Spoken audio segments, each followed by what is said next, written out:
You know that feeling. You finally pulled the trigger on a big decision. You did the research. You paid the deposit for a professional dog trainer. Mhm. You feel great for, what, maybe 6 hours? And then it's 2 a.m. Oh, yeah. The what have I done phase. Exactly. You're just staring at the ceiling and the logistical panic sets in. You start to spiral. Is my life about to become a military boot camp? Is my backyard going to get totally dug up? Yes. Is a stranger going to be in my kitchen every morning for a year judging my coffee habits? It's a very, very specific type of anxiety. We actually call it disruption loop fear. You're worried that solving one problem, the dog's behavior, Yeah. is just going to create 10 new problems. Right. But today, we're doing a deep dive into a stack of materials all focused on the reality of dog training right here in Baltimore, Maryland. And the first thing that just jumps out is a huge reality check on that timeline. It really is. It's the first myth we have to dispel. The source materials is quite clear. Modern effective training isn't this endless slog. It's a highly predictable, finite process. We are not looking at 6 months of chaos. We're usually looking at a 4 to 8 week window. That's manageable. But what I found so fascinating in this material is that training in Baltimore isn't just about teaching sit. The geography, the local laws, they actually dictate the whole strategy. Context is absolutely everything.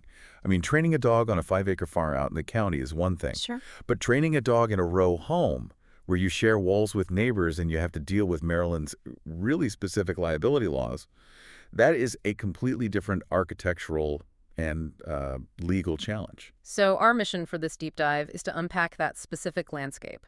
We're going to look at the construction site myth for your yard, the legal definition of an at-large dog, which is way stricter than I realized, and why the Maryland humidity is actually a legal factor, not just a comfort one. And we absolutely have to talk about transportation safety. The data there is pretty alarming. Definitely. But let's start with that 2 a.m. fear. The physical impact on the home. I think people picture, agility ramps, permanent stakes in the lawn. Mud pits. Right. Do I need to call Miss Utility before the trainer shows up? Thankfully, no.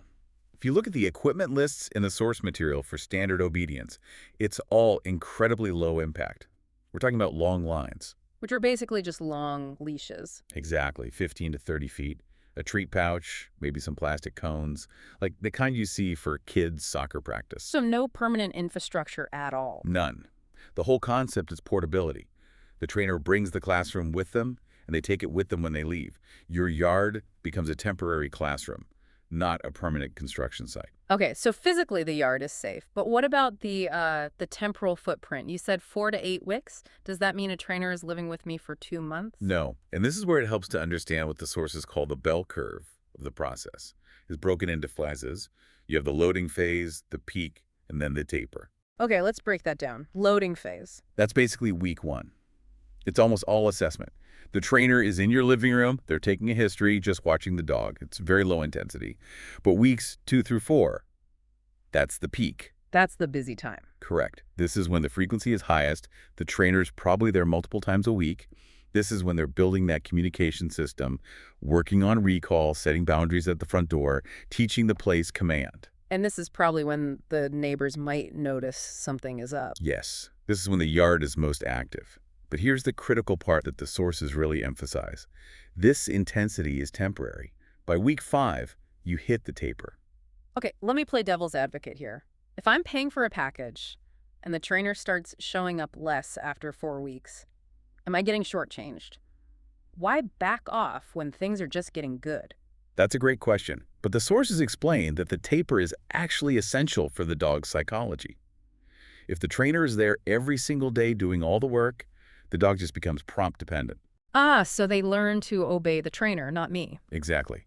They only listen when the pro is holding the leash.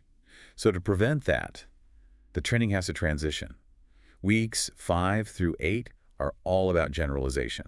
The action moves away from the house. So you stop drilling in the backyard. And you start applying those skills on neighborhood walks or when the mail carrier comes to the door. The whole goal is to blend the training into real life. So by the end, the yard just goes back to being a yard. Precisely. The yard is for relaxation and play again.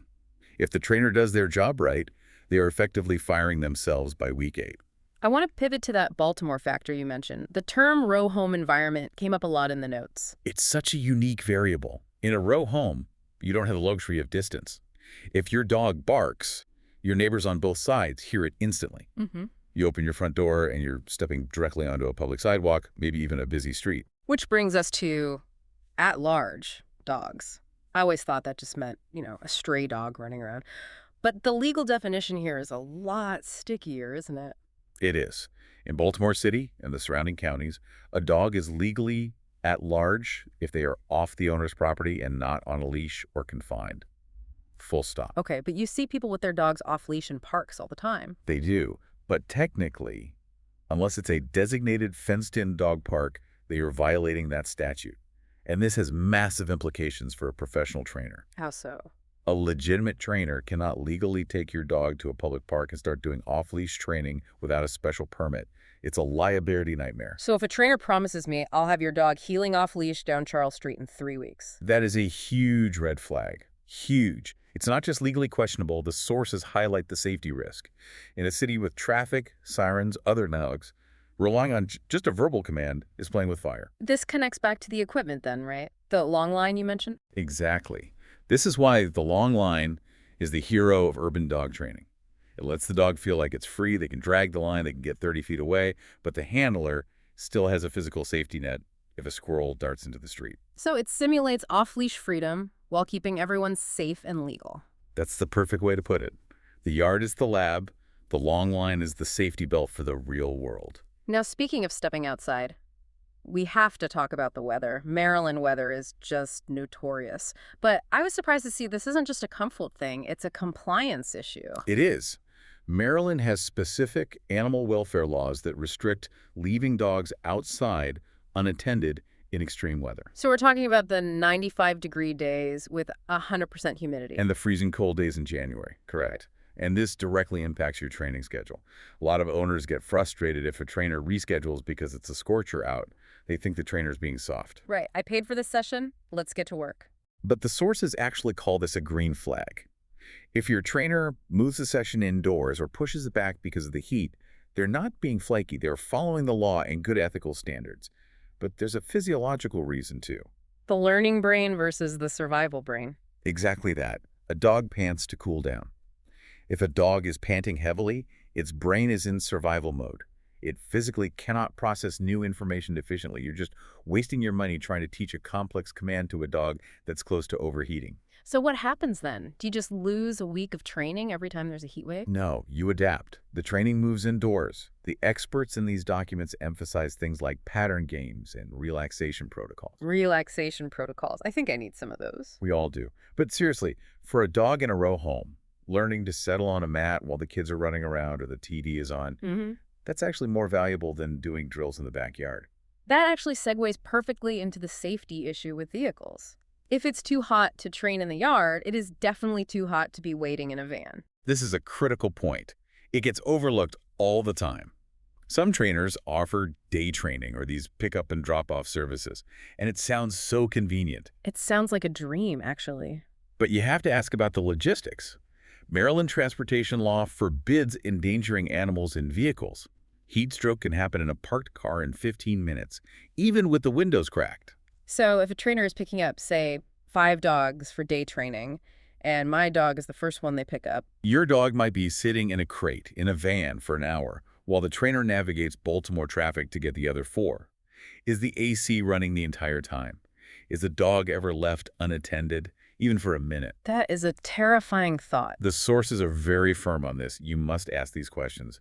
Is the vehicle climate controlled? Do they have temperature monitors? If they can't give you a clear, confident answer, the convenience is not worth the risk. And that's really the argument for in-home training, isn't it? It might be more disruptive to your schedule because you have to be there, but you completely eliminate that transport risk. You control the environment, 100%. I want to shift gears to something more serious. We've been talking about standard obedience. But what if a listener is dealing with something heavier, like aggression, reactivity, maybe even a bite history? That changes the timeline significantly. If we're dealing with fear or aggression, we're not looking at 4 to 8 weeks. The sources suggest a timeline of 3 to 6 months, sometimes longer. Because you're rewiring an emotional response, not just teaching a trick. Correct. And in Maryland, the stakes are incredibly high because of strict liability. Can you unpack that? What does that mean for a dog owner? In a lot of states, there used to be a kind of one free bite rule.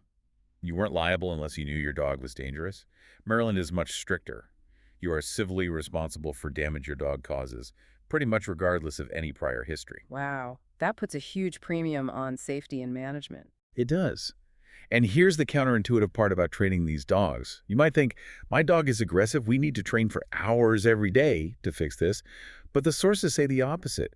The sessions for these dogs are often much, much shorter. Wait, really? Why would you do less work for a harder problem? It's all about thresholds. A reactive dog is working at a really high stress level. If you push them for 45 minutes, their cortisol spikes, they get overwhelmed, and they just stop learning. They can even get worse. So it's about quality over quantity. It's about surgical precision. 5 minutes of a positive, successful experience is worth more than an hour of stress. So if your trainer says, we're only going to do 15 minutes of exposure today, they are not shortchanging you. They're managing the dog's emotional state to ensure everyone's safety. That makes a lot of sense. It's about not pushing the dog over the edge. Exactly. And the disruption to your home in these cases is less about noise and more about logistics. It's about muzzles, baby gates, having clear plans for how everyone moves through the house safely. Okay, so we've covered the timeline, the laws, the weather, and the really serious stuff. Let's get practical. If a listener has paid that deposit, their first session is next week. What should they do right now? The first step is to just walk your property with fresh eyes. Look at it from a dog's perspective. Looking for escape routes. Exactly. Check the fence line. Is there a gap a puppy could squeeze through? Is the latch on the gate loose? Secure the perimeter. The sources also suggest taking photos of your yard before the training starts. To prove the trainer didn't wreck your azaleas. Partly, but it's mostly for your own peace of mind. As we said, damage is really unlikely, but having that baseline helps you relax. If you see a bare patch later, you can check the photo and realize, oh, right, that was already there. What about inside the house? Designate a quiet zone. Have a mat or a crate ready where the dog can go to decompress. And, crucially, manage the humans. Manage the humans. I like that. Decide who's participating in the training sessions. Kids can be great helpers, but it has to be structured. If you have a toddler running around screaming while you're trying to teach a recall, it's just chaos. You have to plan the human logistics to focus on the canine ones. That brings up a final point from the intake process. The sources mention that a good trainer adapts to your life, not the other way around. This is such a key differentiator. A rigid trainer comes in and says, you must train at 4 p.m. every day. A skilled trainer asks, when do the kids get home from school? When do you usually make dinner? Because if the kids burst through the door at 3 o'clock, that is a terrible time to do focus work in the hallway. Exactly. Training should fold into your existing routine. You're already feeding the dog, right? So do 2 minutes of training with a food bowl. You're already walking to the mailbox. Practice a quick sit-stay at the front door. It shouldn't feel like you're adding a second job to your life. It should feel like a lifestyle shift, not a chore list. We've covered a ton of ground here.